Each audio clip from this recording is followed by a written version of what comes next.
75 and still alive, right? This is the Kids and Cubs. This is a bunch of old guys coming out and playing softball. That's it, that's it. Kids and Cubs is a 75-year-old and above softball team. Oh, nice shot. We were founded back in 1930 by a woman by the name of Evelyn Rittenhouse. She had a club here called the Three-Quarter Century Club. They weren't doing anything active for the guys, so the guys got together and said, "Hey, we want to play softball," and we've been playing ever since.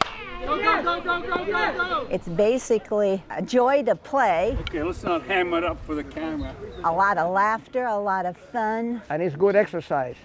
Good, good. This is what we do here. We get into shape by playing softball. Okay, Jerry. You know what they say about your body? You don't use it, you lose it. Our motto is motion is lotion. It's a place where you can continue to play even as you lose some of your mobility. Oh, right here. Our oldest member right now actually is one of our best second base players. Way to go. She snags just about anything that comes out her way. Lately, she's been hitting good. I'm Ethel Lehman. I'm 94 years old. I'm the oldest playing 94-year-old. So that's quite an honor. Run, run, run! Run, run, run! I was the first woman to join the Kids and Cubs. She can throw better than most guys. She can field better than a lot of guys. Can you believe that? Unbelievable. I never seen it in my life. Take it, take it, take it. I started in 1947, then I stopped to get married and had 5 children.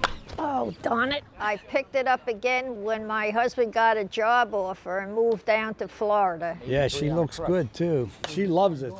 Look at her. She's covering too. I just enjoy playing the game, whether I'm 94 or 65, Good, good, good, good. Good night. She not only plays softball, but she runs 2.5 miles 3 times a week. And she goes to the gym and works out at the gym. That's just like such female empowerment that she's still killing it at that kind of age. Like she's definitely an inspiration for everyone. What a hit, what a hit. As we get older, I think it's very important that we exercise. And we get plenty of exercise here. We do, we get very, very excited. It's like it brings back the little boy in us. We're rooted here. We're not going away, and we love to play. We're going to continue to play. I hope I can still play when I get to hit the big 90. Good one, good one. I tell everybody I'm going to live to be 105. I'm going to hit a home run at the Kids and Cubs game, and I'm going to die at home plate. That's the way I would like to go. Way to go, Ethel. Way to hustle. That's it. Got that run in here.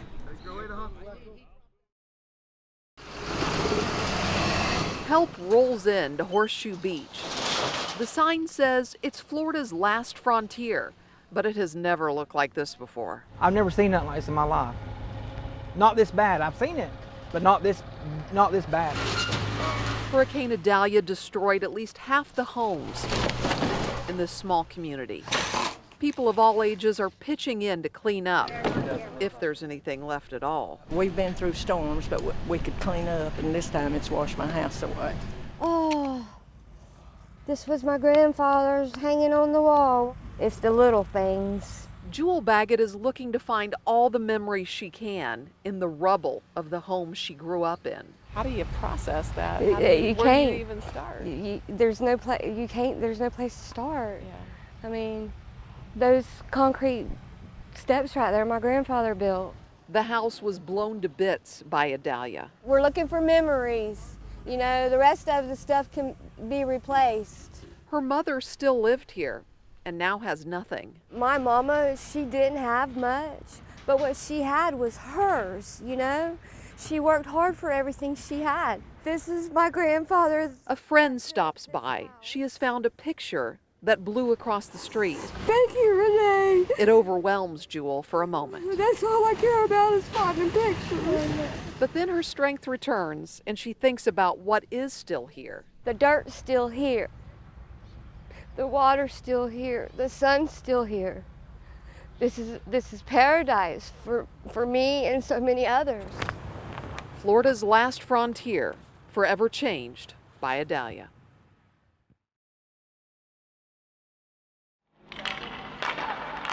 Excited to be back on the ice this morning. Today we're running the Learn to Play sled hockey program. Dig in deep, dig in deep. That feels like it would be difficult. It's an adaptive version of ice hockey. That's okay. Everything for the most part is very similar. The rules, the scoring is still the same, but all right. They're seated. Instead of having one stick and stand up, you have two. We're gonna do a variation of the same drill we just did. Learn to Play is an organization run throughout the entire National Hockey League. They've been doing it for stand-up hockey for quite some time now. Now we're actually the first organization in the NHL that's doing Learn to Play hockey for sled hockey players. It's such an awesome opportunity to, give them the floor and the opportunity to just dive into something that they haven't had a chance to really see through yet. Good job, Lily. Good job with your goal. I have my 11-year-old daughter, Lily. She has a disease called Tay-Sachs disease. We found out when she was 7.5. As we found out about the disease, she slowly lost her ability to walk and talk and do all the things she used to be able to do. Unfortunately, she's going to keep on declining. Ready? Andrew is 10 years old. He has spina bifida, which means he uses a wheelchair. When you hear from the beginning that you're pregnant with a child with special needs or a disability, the first thing they tell you is they're not going to be able to do this, they're not going to be able to do that.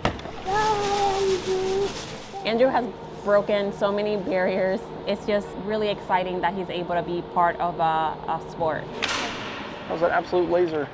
Adaptive sports and sled hockey in general just gives them a brand new world and opens up a brand new gate. Oh, there she goes. Having this program is just absolutely amazing for her because she sees other children that are going through what she's going through. Oh, good job, Lily. I'll have plenty of time to be sad later, but it just gives me all the motivation to keep her going and, just giving her the best life she deserves without sadness right now. All right, go, Jericho. Line it up. You don't have to love hockey, but we're going to make sure once you get out here, once you start moving around, you're going to really not have much of a choice but to fall in love with it.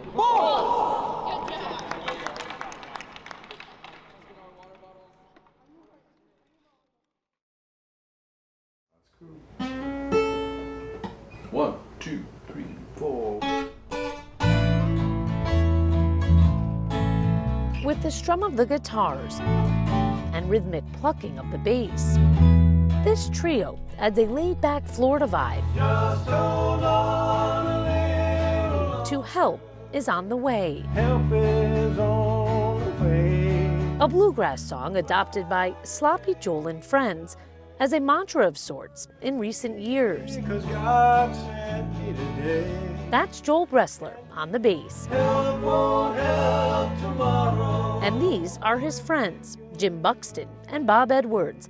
They've known each other for decades, 50+ years, making for easy jam sessions where in between songs, they finish each other's sentences. Yeah, was it Tim? That'd be Tim Capello. Tim Capello, yeah. It's Jim that reminds Joel of the friend he went to Woodstock with way back in 1969. He ended up working for Tina Turner. Tina Turner for 14 years, 15 years. Bob chimes in too, with a gentle nudge about Joel's mother, a famous pianist who taught at Juilliard and encouraged his talent. They toured the world, didn't they? Yeah. Just enough to jog Joel's memory. Why don't we take a break? Which brings us to why we stopped by today. Gotcha. Are you ready for your interview? Yes, I am. A one-on-one chat while the fellas take 5. Well, let's just get right down to it. It's Alzheimer's Awareness Month. Right. You're living with the disease. I am. When you got the diagnosis, what went through your mind? I don't think I've got it. That was the first thing that I thought. I'm walking around, I'm doing good and stuff, but but then slowly but surely, I came to accept it. My doctor at that time, he said, just remember, you'll always be the same person that you are now. And I took it to heart. Music is huge with you. That's your staying the same. Oh yeah, that's my driver. But I feel like if I keep doing what I'm doing and getting good friends and people and family right around me, I couldn't wish for more.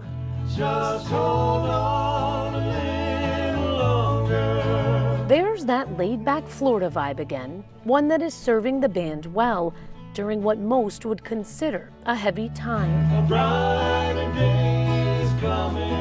Off camera, Joel's wife tells us he likely won't remember much of what we talked about come tomorrow, and eventually all of these memories will fade. Not even a cue from Jim or Bob will bring them back. Help is on the way. But for now, the music, familiar chords and lyrics are helping Joel to hold on just a little longer. That's the one thing I can count on to make me real. Just knowing that they're here and we can still keep playing until we stop. In Seminole, Kate McVeigh, Spectrum News. Okay, come here. It looks like a shop class. It sounds like a shop class. Back here more. But it's actually an art class, sort of. It's fun, it's amazing. A kind of Michelangelo meets Tony Hawk type art class. Just a tiny bit. It started as a way to give the kids something other than canvas to paint on, something that they're really gonna treasure. This is what they'll treasure, a skateboard that they create during the school year in one of Paul Peterson's classes at Southwest Middle School in Lakeland. Get a really good coat. They laminate layers of wood. They press the curves into the board. They cut that board and then wait for it to cure. Then the most art part of the art class. I felt like doing like a monster theme. The kids paint a design on their board. But yeah. Artwork that sixth grader Anaya Sophia Williams is used to doing, just not on this type of canvas. We used to do it on paper with paints, crayons, and colored pencils and shading and a whole bunch of stuff. But in Peterson's class, it's a wood skateboard. Williams went abstract with her design. I did try to detail this one. Seventh grader Sophia Torlak launched an outer space theme with hers. I first started with this one, and then I just making colors to this, and then making more colors, and more colors. And that was definitely the hardest part. And when I asked sixth grader Mia Badillo about her design, she just mentioned how the class had brought her closer to her father. He was like, whoa, that's cool, because back in the day, my dad used to skateboard. So did Peterson, although when he was skateboarding as a kid in Orlando, he was actually just trying to find the closest thing to surfing. We couldn't always get to the beach, so my friends and I started like riding skateboards and trying to get a few cars down some of the steeper driveways. So it was all to get that feel of surfing. But teaching a class where you make a surfboard, that's too expensive. So for 25 years, Peterson has built his course around a wood board and some wheels. Just gonna kind of draw a line out. While sneaking in lessons about the math, the science, the engineering required to make it. They tend to react to like, oh, I get to do a skateboard? That's cool, man. I don't get to do this in other classes. So it's a really good hook. Peterson says he believes he's the only one in Florida teaching an art class like this. It is a first for our state. Of course, there were a lot of firsts on this story. First time someone I've interviewed made my station a skateboard. And first time a teacher I interviewed did this. Yeah, Peterson's the cool teacher who skateboards through the halls before returning to a classroom that looks like a shop class. I don't know about that.